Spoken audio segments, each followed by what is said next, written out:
एक और कलाकार फेनहारा से चल के आए हैं, पवन सिंह। ये पवन जी यहाँ हैं, उनसे आग्रह है कि आप भी जो है आशीर्वाद भैया का लीजिए और अपने गाने को प्रस्तुत करिए।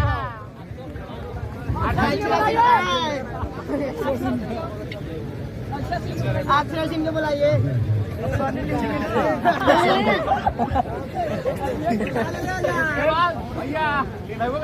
हमारा मन करे हमारा देखे जाती क्रिकेटर भौजी भौजी रे देखे हम जैती क्रिकेट घोड़ा साहन रे भौजी की भौजी रे देखे हम जैती क्रिकेट घोड़ा साहन रे भौजी। अरे अरे बाबू रे, अरे भाई का हो रहा है रे? आहो काका हो, अरे नहीं खजानो, अरे भाई क्रिकेट में होगा तो घोड़ा साहन। अरे बाबू रे का बोला है? फिर से बोलना एक बार, फिर से बोलो। अरे घोड़ा साहन में क्रिकेट होगा था एक काका का घोड़ा साहन में। अरे बाप रे बाप रे बाबू, अरे वहाँ के नाम तो बड़ी हम सुनले बानी रे। अरे सुननी है पूरी इंडस्ट्री से श्री अवधेश मिश्रा जी आवता रे का रे? हाँ काका अवधेश मिश्रा जी आवता रे। अरे बाप रे बारे, अरे ध्यान से, बुढ़िया को नहीं जानने देना है, बुढ़िया को नहीं, न तो बुढ़िया जान जाएगी ना।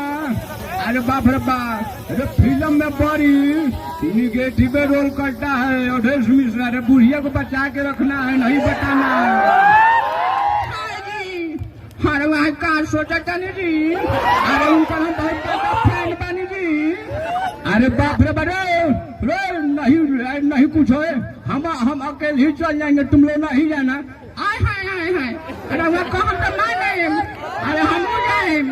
अरे बाप रे बारे, अरे वो हमारे पुरानका लंगोटिया नहीं यार हरे। अरे जाना तारे, हमने दोनों को तो पढ़ ले बानी स्कूल में।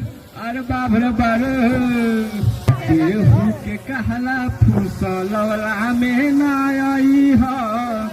अरे केहू के कहला फुसलवला में ना आई है। अब की बार राना रंजित सिंह के जीतई है। अरे अब की बार भैया के सांसद बनई है। इलाका के कहल जाला के हनुमान हो। अरे इलाका के कहल जाला के हनुमान हो। अब की बार भैया के सांसद बनई है।